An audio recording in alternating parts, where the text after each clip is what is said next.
What's up YouTube? Welcome back to another video. Today's video is going to be on my top 10 figures of 2024. I can't believe the year's already over, but looking back on it, this was definitely a very interesting year. I'll say it's a fair amount of mix of imported as well as domestic figures. So with that being said, let's jump right into it.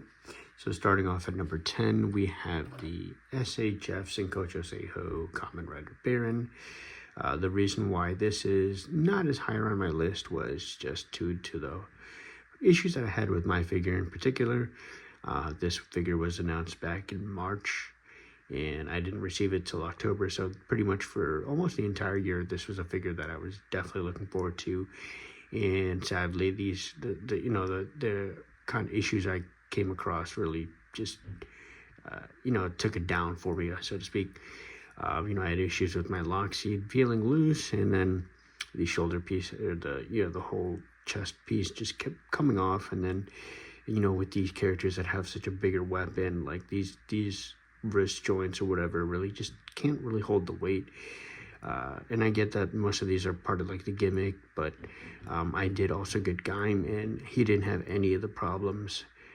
So I think that was just unique to my Baron. So that's why. He isn't higher on my list, but I still wanted to put him on because, Baron is one of my he's in my top 5 for secondary riders. So, I had to put him in somewhere, but yeah, it's sad that he didn't make it higher on the list. But Gaim was definitely the better of the two figures. And then coming at number 9, we have the Star Wars Black Series Marok. Right here, this is the one that I did a custom of. So I did a dry wash of just silver paint across the figure to make it look more like a traditional knight. I took the MCU Taskmaster shield, painted that silver, and then I did like a tutorial on how to make these so-called swords for the figure. So all in all, I really like this figure. I think in general, knight figures are very hard to come by nowadays, you know what I mean, unless you're looking at Mythic Legions or stuff like that. There's not really any other, domestic line that gives you any knights or anything like that. So, I was definitely happy with this one. I like the articulation on this one. But yeah, I mean, it is Black Series, so you still are going to get some of the same flaws, such as like, the single jointed elbow and whatnot. And I wish like the ankle articulation was a little bit better. This one just felt a little bit hindered, but I do like their inclusion of like ball jointed wrist pegs. That's definitely a nice touch. But yeah, I mean, there's definitely certain things that Black Series obviously could improve on, but I think for this one being a generic knight, I'm definitely happy with this one.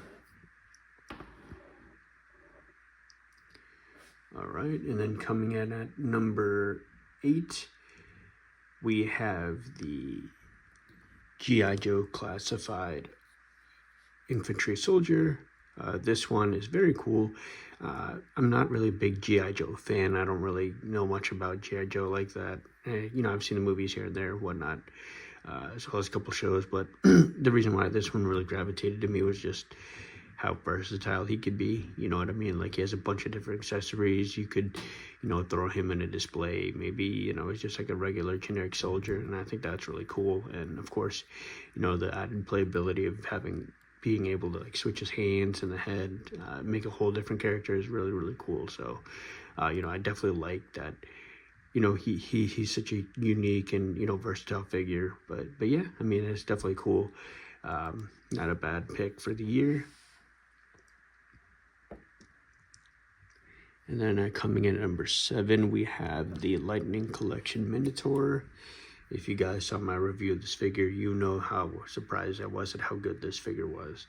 I think that this was really Lightning Collection firing on all cylinders with just, the articulation and how big of a figure he was. You know what I mean? If you saw the video, you know how surprised I was at how good that articulation was. But yeah, I think that the only major gripe I had with this figure is because of how heavy he was, top heavy. These ankle joints really couldn't hold the weight, so, he does tend to flop around. So, and I think that's with any line. If you're doing like a bigger, heavier character, they should definitely reinforce the ankle joints or something like that to really help hold him in different poses. But yeah, this is definitely a cool figure. And going back to, you know, that G.I. Joe classified figure, this is definitely, you know, something that you could use outside of just Power Rangers. So that's definitely cool. All right, coming in at number 6, we have the Ultra Act Gridman right here. This figure is definitely pure nostalgia for me. Growing up in the 90s, I was an absolutely huge fan of Power Rangers and all the subsequent shows that tried to capitalize on that popularity, such as VR Troopers, Masked Rider, Big Bad Beetleborgs, and Superhuman Samurai Cyber Squad. I remember being a kid and just like wanting the figures, and it's sad because we we never really got any, like, I would even say back then 5-inch scale was like the norm. I don't think we ever got like a proper articulated servo figure, or Gridman figure I should say. And that was definitely, I know you could get like a huge ass one which used to like combine with the different auxiliary robots or whatever. I forgot what they're called now. But yeah, this is, so when I saw this one from Ultra Act, you know, I've been eyeing this one for about a year or so, and you know, like, prices were a little crazy, and I was luckily able to find it for a decent price. And this definitely just kind of, you know, brings back memories, and definitely cool to see. I was actually, you know, after getting this figure, it kind of brought me back, and I ended up watching some, you know, episodes of Superhuman Samurai Cyber Squad, and I feel like even nowadays, like, it's quirky, but I feel like it worked. You know, that the action of it is just so good. But I do have the Senkocho Seiho version on pre-order, and I think that one is definitely going to be like the ideal one. That one looks just like how it is, you know, how it did in the show. So the reason why this one isn't higher on my list is just with the, you know, with this being such a dated figure, you know what I mean? Like, the proportions don't really look as cool. It's not as crisp, but, you know, for having a Gridman figure that's, you know, super articulated, it can go into scale with like Ultraman and other kaiju. You know, this is definitely cool. So definitely like to see this one, and you know, happy to have this one for sure. 5 is going to be the Marvel Legends Luke Cage figure. It was hard not to put both of these on the list, or at least put them together, but I felt like if I put them together, that would have been cheating.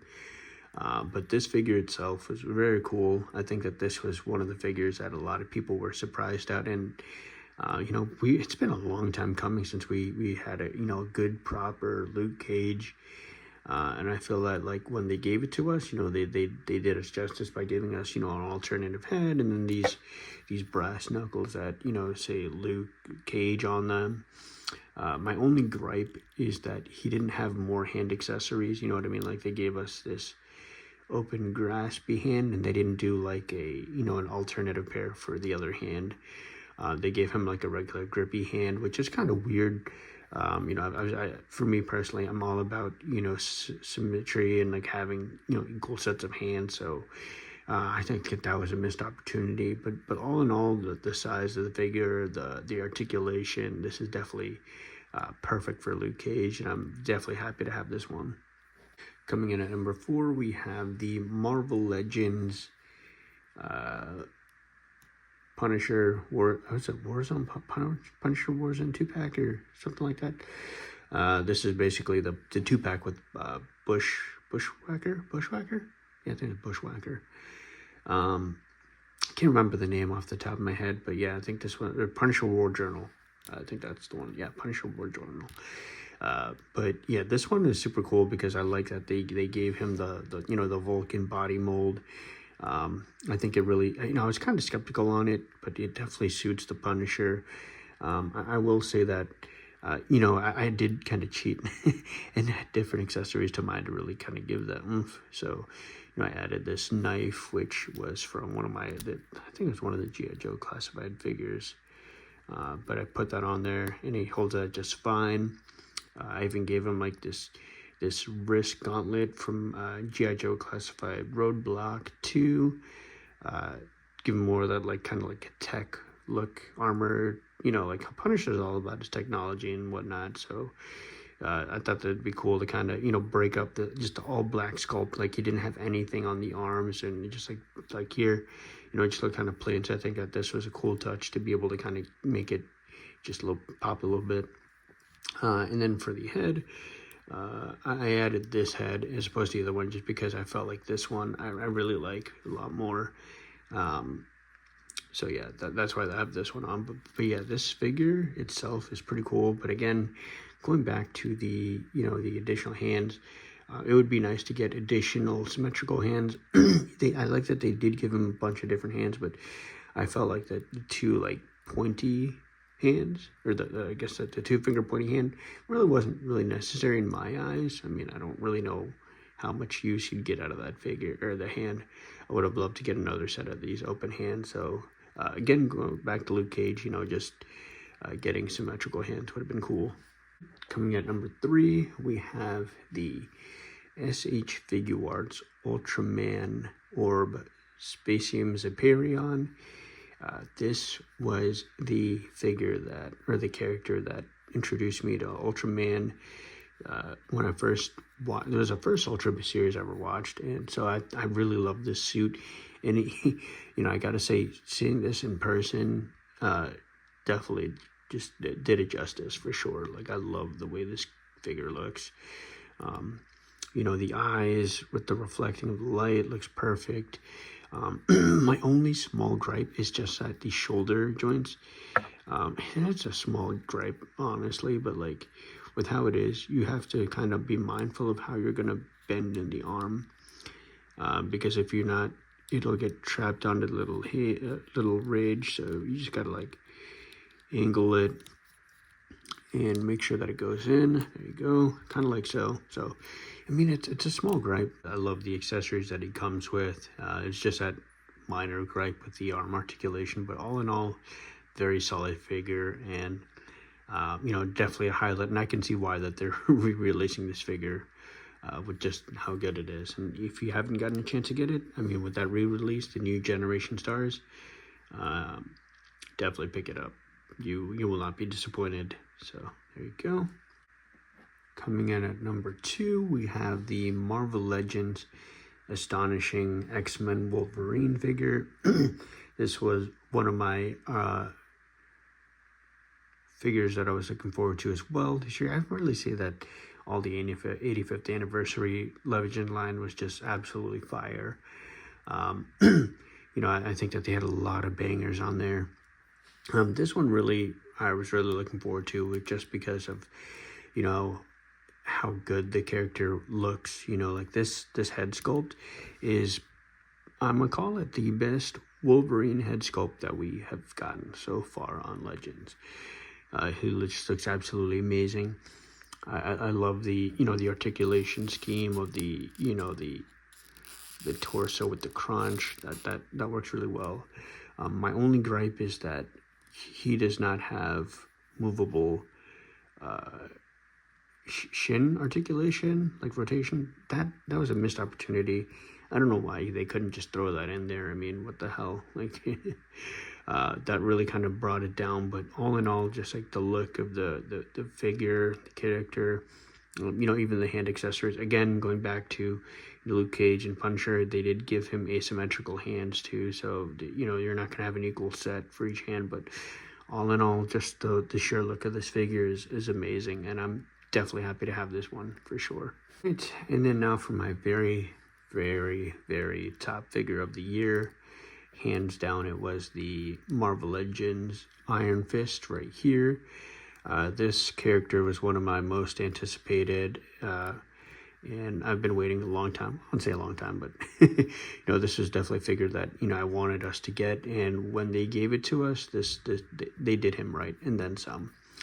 You know, the sheer amount of accessories that it came with, you know, the different hands and flame effects, was definitely cool. I think that they picked the perfect body mold that Renew Your Vows body. I know that they've thrown like Daredevil on there, the Deadpool, but I feel like that with Iron Fist, it doesn't even feel like that body mold. Like this body just works really, really well. You know, someone who's articulated, you get him a lot of martial arts poses, even the added to articulation. It's just like chef's kiss. I couldn't really find any faults with this figure, to be honest. I would have loved, now this is just like a, this is just like a want, not a need. I would have loved to get like a clear fist effect, kind of how we did with the Dormammu wave Iron Fist. But aside from that, that was a very small need. And we don't even really need it, honestly, with the flame effects we got. But yeah, this figure is just absolutely perfect and definitely, one of the best Marvel Legends. I think that this one itself, like if Mafex was to ever, put out Iron Fist, I think that this one would still probably give them, a run for their money. But yeah, this is absolutely amazing, and I love this figure. So, definitely the 2-pack was probably the best highlight of the year. Okay, before I start knocking everything down again by accident, this was my top 10. Let me know what you guys think. I appreciate you guys so much for watching, and here's to a new year. So, with that being said, take care. Peace.